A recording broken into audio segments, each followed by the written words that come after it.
ഇട്ടേ വേഗം.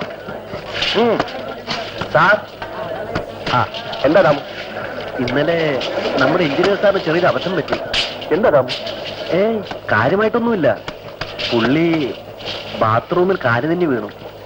ഞാൻ അറിഞ്ഞില്ലേ? കുഴപ്പമൊന്നുമില്ല. പിന്നെ ഇന്നലത്തെ നേരത്തെ പോയാൽ കൊള്ളാമെന്നുണ്ട്. അതെന്താ പൊയ്ക്കുള്ളൂ, നാളെ നേരത്തെ വരണം. ഓക്കെ. സാർ,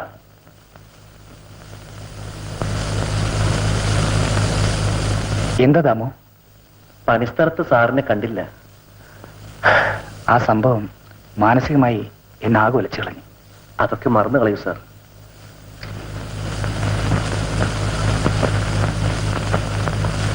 കോൺട്രാക്ടർ അറിഞ്ഞോ?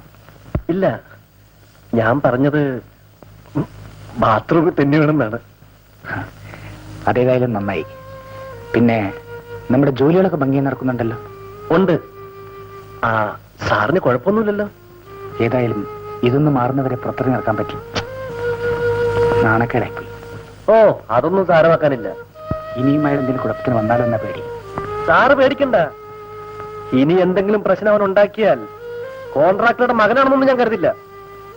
പ്രശ്നം വഷളാവാൻ നോക്കണം. സാറ് ധൈര്യമായിട്ടിരുന്നോ, ഞങ്ങളൊക്കെ ഇല്ലേ? ദാമു ഇരിക്കുന്നില്ലേ? ഇല്ല സാർ, പണി കഴിഞ്ഞിട്ട് കുളിച്ചില്ല. ഞാൻ പോട്ടെ. ശരി.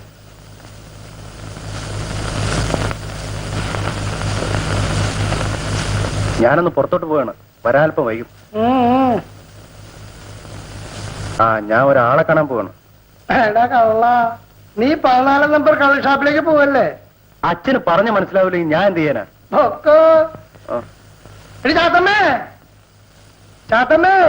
ഈ മനുഷ്യൻ എന്നെ ഒരാൾത്തിരിക്കാൻ സമ്മതിക്കില്ല. ഇങ്ങോട്ട് നോക്കിയേ, എനിക്ക് 2 രൂപ കടം തരുന്നു.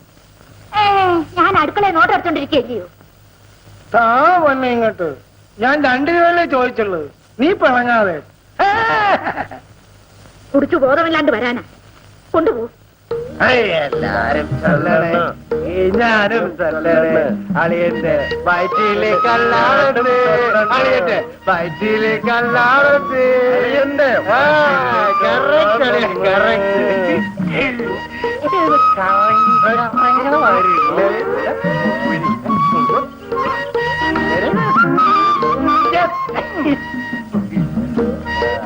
മക്കളെ, ഈ 14 നമ്പർ ഷാപ്പിലേക്കുള്ള വഴിയതാ. ആ ബോർഡ് നിൽക്കുന്ന തെങ്ങോട്ട് മേലോട്ട് കയറ്. അപ്പൊ കാണാം. തരിയെ നടക്കാൻ വേല. പിന്നെ മെച്ചു കുടിച്ചത് കിളവിന്റെ കേറ്റൊന്ന് കാണേണ്ടതല്ലേ. മക്കളെ, 58 വർഷം വേണായി കിളവൻ കയറാൻ തുടങ്ങിട്ട്. ഇത് എന്നോട് തന്നെ വേണോ മക്കളെ?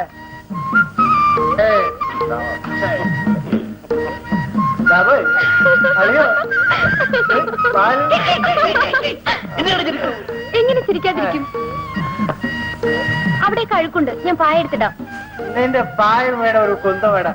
ഞങ്ങൾ ഇങ്ങനെ കിടന്നോളാം അല്ലേ? എന്തിനാ ചേട്ടാ ഇങ്ങനെ കുടിപ്പിച്ച്? എടി പായം, അത് എന്റെ അളിയനെ എന്നെ കുടിപ്പിച്ചില്ല, എന്റെ അളിയനെ ഞാൻ കുടിപ്പിച്ചു. ലക്ഷണം കണ്ടിട്ട് അങ്ങനെയല്ല തോന്നിയത്. അളിയോ കേട്ടോ? അളിയാ, അളിയന്റെ പെങ്ങള് പറഞ്ഞ കേട്ടാ? എന്റെ മാലു അതും പറയും, അതിനപ്പുറവും പറയും. വിട്ടളിയ, എന്റെ പെങ്ങള് കസ്തൂരിയില്ലേ, നിന്റെ ഭായി അത് അവളാണെങ്കിലും ഇത് തന്നെ പറയാൻ പോണത്. ഞാൻ കപ്പ പുഴുങ്ങി വെച്ചിട്ടുണ്ട്, കൊണ്ടുവരട്ടെ? കൊണ്ടാണ്, കൊണ്ടാ കൊണ്ടാ. വരട്ടെ.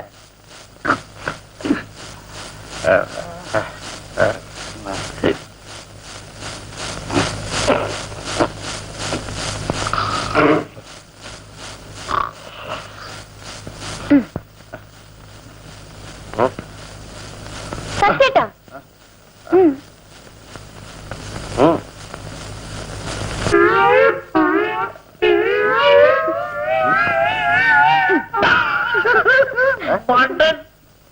ഒരു കപ്പ കൂടെ എടുത്തില്ല അറിഞ്ഞോണ്ടടാ എന്റെ മാലിപ്പെണ്ണന്റെ ഗതികേട്ടെ.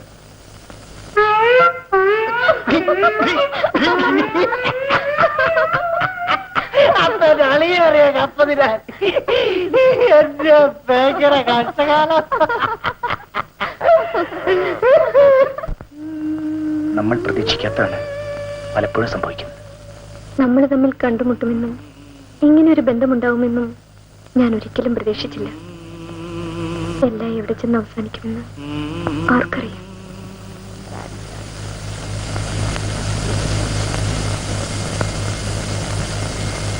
എവിടെ പോയാന്നടി പാതിരാനേരം വരെ?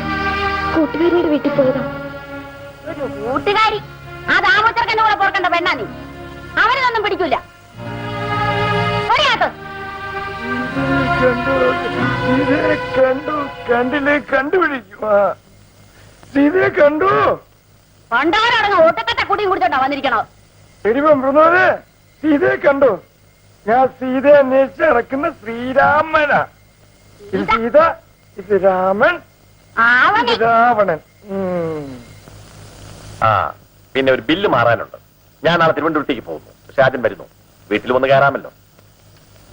ഏതായാലും പാലത്തിന് പണി കഴിഞ്ഞിട്ട് ഞാൻ വീട്ടിലേക്കുള്ളൂ. Very good. ഷാജൻ ഇവിടെ ഉള്ളത് എനിക്കൊരു ആശ്വാസമാണ്. വരട്ടെ. ഓക്കെ. നീ കത്തമ്മേ, നീ വിവരം അറിഞ്ഞാടി? എന്താ വിവരം? ആ നാളത്തെ ദിവസം എന്നാടി? നാളെ എന്താ? നീ ഏത് ലോകത്താ ജീവിക്കുന്നത് ചേച്ചി മോളെ? നാളത്തെ ദിവസം എന്തുവാ? നാളെ അത്താണമ്മ. ആ അത്തം. നമുക്ക് കളമിടണ്ടേടി മോളെ. അവക്ക് പഴയ പോലുള്ള പൂതിയൊന്നുമില്ല. അവക്കടെ ആങ്ങളെ കൂടെ വന്നതിൽ പിന്നെ പെണ്ണ് നിലത്തൊന്നും അല്ല നിക്കണേ. ചേച്ചി കളയിടണില്ലേ? ഇല്ല. ഈ പിള്ളേരെ ഇങ്ങനെ നിർത്തിയാ മതിയോ? സത്യമോ മരട്ടെ എന്ന് പറഞ്ഞു വന്നു. ഇനി അങ്ങോട്ടും ഇങ്ങോട്ടും മാലയിടണം. മാലുവിനെ ഇങ്ങോട്ട് കൊണ്ടുവരുമ്പോ കസ്തൂരിനെ അങ്ങോട്ട് അയക്കണം. ചേച്ചി എന്റെ പൊന്നച്ചോ, എന്റെ ഒരു മറവി നോക്കണേ. ആകെ കൂടെ ഉള്ളൊരു കൂടപ്പറപ്പ. അവള് പെറ്റുകിടക്കുകയെന്ന് ചന്തേ പോണ വഴി നാണിത്തള്ള പറഞ്ഞറിഞ്ഞു. ഒന്ന് പോയി നോക്കണ്ടായോ? ഇപ്പൊ എത്രാമത്തേടി? 7ാമത്തെയോ 8ാമത്തെയോ ആന്നാ. ഇക്കണക്കിന് നിന്റെ കൂടപ്പുറപ്പ് പേര് കുറെ പെടുന്ന ലക്ഷണമുണ്ടല്ലോ ഇവൻ പറഞ്ഞവരെ. വേണ്ടാവനം പറഞ്ഞാലുണ്ടല്ലോ. ഒന്ന് പോയി വരട്ടെ. ആ പോ വേഗം ഇനി വരണം. അല്ലെങ്കിൽ നീ ഇവിടെ പെറ്റ് കിടക്കേണ്ടി വരും. ഞാനിപ്പോ ഇനി വരത്തില്ലേ? എടി നിന്റെ മടിയിൽ എന്തായിരിക്കുന്നത്? ചേറ് കാണാൻ പോകുമ്പോ വെറും കൈയോടെ എങ്ങനാ പോണത്? എന്തെങ്കിലും കൊടുക്കണ്ടേന്ന് വെച്ച് ഞാൻ ചന്തേന്ന് ഒരു കേട്ട മണമുള്ള സോപ്പ് മേടിച്ചു. കള്ളി. ആ ഇനിയും പുറംവിളി വിളിച്ചാ ഞാൻ പോകത്തില്ല. നിന്റെ ഒരു പേര് കാണലും സമ്മാനവും ഇടിയും തൊഴി എത്ര കൊണ്ടിരിക്കുന്നു. എന്നിട്ട് ഒരു പിണക്കവും ഇല്ല.